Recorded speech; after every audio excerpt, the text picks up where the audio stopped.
This is a demo.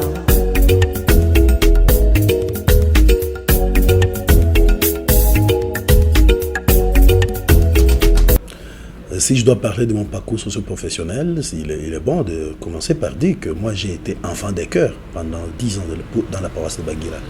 Et je suis vice-président du club de karaté dénommé Konzo. Et comme politicien, rappelons que j'ai été cofondateur du Parti congolais pour le progrès, le PCP. Et j'assume cette fonction depuis 2004. Je peux dire que j'ai commencé ma carrière professionnelle. J'étais à 23 ans lorsque j'ai terminé mes études à l'IS de Bukavu.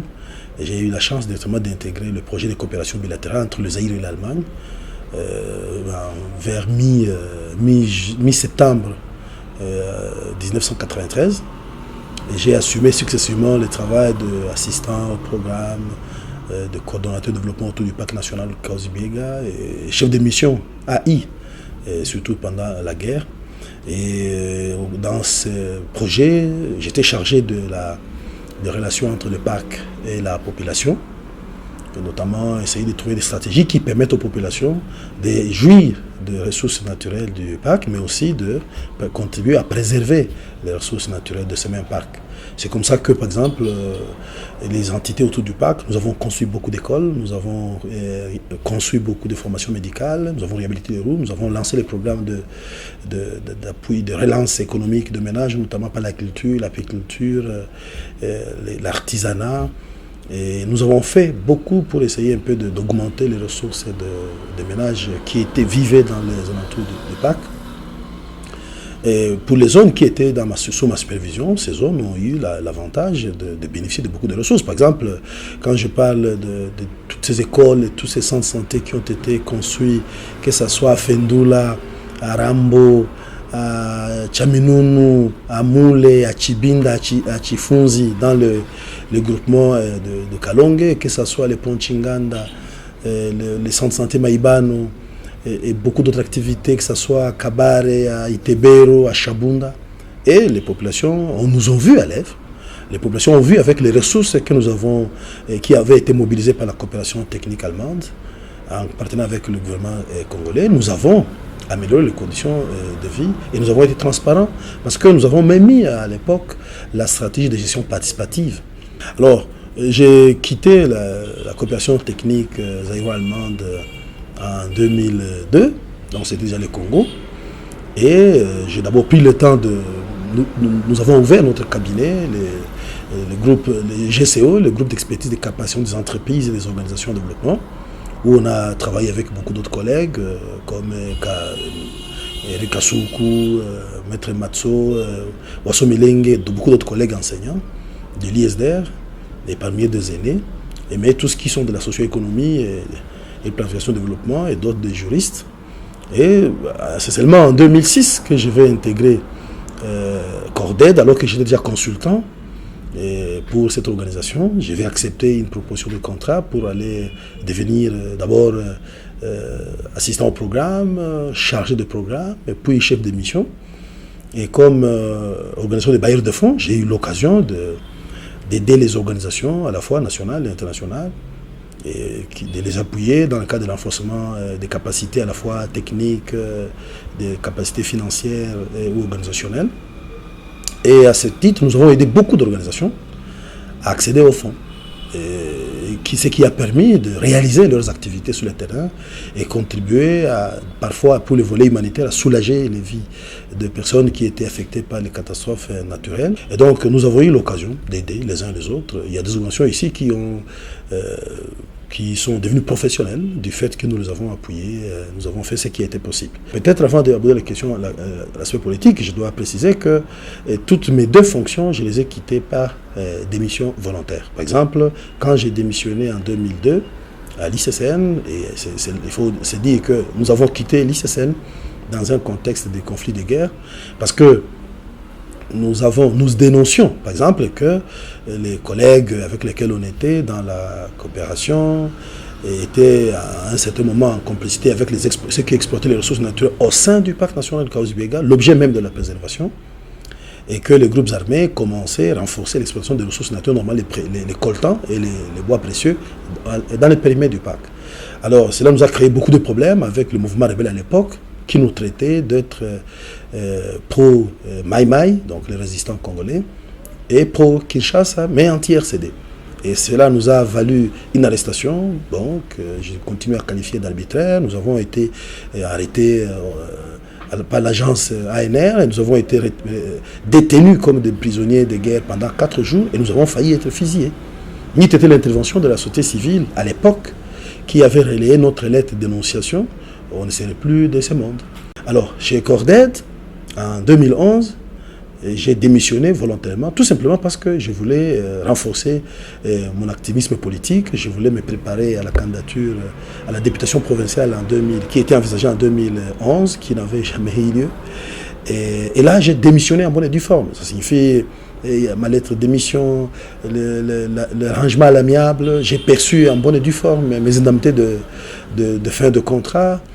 Et mon attestation de service peut témoigner que j'ai quitté en bonne et due forme. Donc, on est resté des bons amis avec l'organisation qui m'a utilisé et que j'ai servi presque pendant 5 ans. Moi, personnellement, je ne voulais pas directement postuler ni à la députation provinciale, ni à la députation nationale. Je m'étais intéressé, tout en étant secrétaire général du parti, je m'étais intéressé à commencer bas. C'est comme ça que j'envisageais d'être conseiller communal, puis conseiller urbain, et je voulais être maire de la ville de Bukavu pour essayer de voir comment améliorer directement les conditions de vie des populations. Et mon intention était que si j'étais efficace à ces niveaux les plus bas, tous les postes que j'occuperais seraient facilement acquis. Alors, malheureusement, quand je vais constater qu'il n'y a pas d'élection en 2006, l'élection locale, c'est comme ça que je vais choisir d'être candidat député provincial en 2011. Il n'y a pas eu d'élection. En 2015, il n'y a pas eu d'élection. Et ayant constaté que la gouvernance de Kinshasa, la gouvernance centrale, c'est elle qui est beaucoup plus responsable de l'étranglement du niveau national et du niveau des ZTD, alors j'ai choisi de postuler au niveau de la députation nationale pour aller essayer un peu de déboulonner et débloquer toutes ces contraintes qui font que les provinces et les entités territoriales ne décollent pas. Alors, dans mon combat politique, pour ceux qui me connaissent, pour ceux qui m'ont lu, ils savent très bien que j'ai fait un combat et je continue à faire un combat citoyen. Par exemple, j'ai écrit près de 40 lettres, que ce soit adressé au président de la République, au Premier ministre, au président de l'Assemblée, au gouverneur du Sud Kivu, au maire de la ville et aux ministres selon que les thématiques étaient intéressées. J'ai écrit beaucoup de lettres pour dénoncer la mauvaise gouvernance. Et j'ai proposé, je ne me suis pas limité à dénoncer, j'ai aussi proposé, j'ai formulé des suggestions allant dans le sens d'améliorer la gouvernance. Parce qu'un politicien normal ne peut pas se contenter de rien qu'à dénoncer, parce qu'il ne faut pas attendre quand on sera aux affaires pour dire mieux, pour faire mieux, mais il faut déjà faire profiter la société de nos idées, si elles sont bonnes. C'est comme ça que j'ai écrit plusieurs lettres dans un style poli, professionnel, et politique pour alerter les dirigeants sur les conditions dans lesquelles ils maintiennent les populations et avec une misère exagérée. J'ai même alerté la communauté internationale. J'ai écrit une lettre au président Obama, j'ai écrit une autre lettre au secrétaire général des Nations Unies pour les sensibiliser sur les complots dont est victime la population congolaise. Par exemple, les complots, on voit comment les présidents de la sous-région se comportent face à leur population, étranglent les populations, maintiennent les populations dans des dictatures qui ne disent pas leur nom et sans améliorer les conditions de vie. C'est comme ça que, par exemple, du fait de cette dénonciation, bon, je ne peux pas le jouir de ma liberté de circuler au Rwanda, en Ouganda, donc dans certains pays qui sont alliés au régime actuel. Parce que, bon, je me sens indexé et je crains pour ma vie. Parce que avec tout ce qu'il y a comme intolérance, et ça, les opposants n'ont pas la chance de circuler librement entre nos frontières. Quand j'ai vu que toutes ces lettres n'ont pas porté les résultats attendus, j'ai écrit le livre intitulé « Mon pays les dirige mal et n'écoute personne ». En fait, vous voulez juste illustrer cette insouciance, cette mauvaise foi des dirigeants à ne pas écouter les citoyens. Vous venez de comprendre que je suis en pré-campagne, je suis candidat sans avoir eu l'occasion de voter pour moi-même durant 12 ans. Et j'espère que le 23 décembre de cette année, ça pourrait être possible. Et au regard de ces combats, ce n'est pas une seule fois que nous avons été sollicités par ceux qui sont au pouvoir, qui ont tenté de nous acheter pour qu'on rentre dans des postes exécutifs, croyant nous acheter. Et ceux qui nous connaissent savent combien de fois, et combien nous n'avons jamais cédé et que nous sommes restés les mêmes. Il y en a même qui ont tenté, par exemple, de nous empêcher d'accéder à certains médias, nous empêcher de communiquer nos idées. Mais heureusement, les nouvelles technologies de l'information et de la communication nous donnent d'autres opportunités. Et les contacts, la communication sociale nous donne beaucoup d'opportunités. Ce n'est pas une seule fois que j'ai été dans une situation où je contracte un contrat avec une organisation internationale, nationale, ou une agence de coopération, seulement dans le cadre professionnel, que j'ai signé un contrat et que j'attends seulement que j'exécute mon travail et que mes honoraires soient transférés dans mon compte et que la majorité présidentielle s'érige, décide de l'interruption ou la suspension ou la suppression, tout simplement, l'annulation de ce contrat, tout simplement parce que je suis de l'opposition. Un peu comme qui dirait que lorsqu'on est de l'opposition, on ne peut plus vivre. Lorsqu'on est de l'opposition, on ne peut plus nourrir sa famille. Lorsqu'on est de l'opposition, on ne peut plus utiliser son intelligence pour vivre. Je suis détenteur d'un prix international de la société américaine de biologie pour la conservation des ressources naturelles en temps de conflit.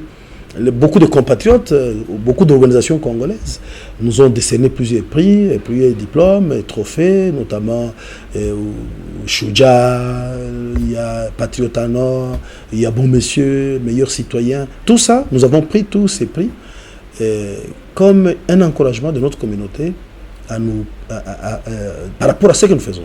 Et donc, le candidat Aimé Jules Mouroula, le candidat numéro 158 à la députation nationale, c'est un ticket qui peut rassurer à la fois ceux qui sont aujourd'hui et tous nos enfants. Et c'est important. Et lorsque nous insistons sur ces profils, c'est pour dire à nos électeurs, c'est pour dire à tous ceux qui nous connaissent, c'est pour dire à la communauté de Bukavu qu'il ne faut pas confier la gestion des biens publics. Il ne faut pas confier l'avenir de nos enfants. Il ne faut pas confier nos rêves aux gens qui ont de sérieux problèmes à se gérer eux-mêmes. Il ne faut pas confier l'avenir de nos enfants à ceux qui gèrent très mal leurs enfants.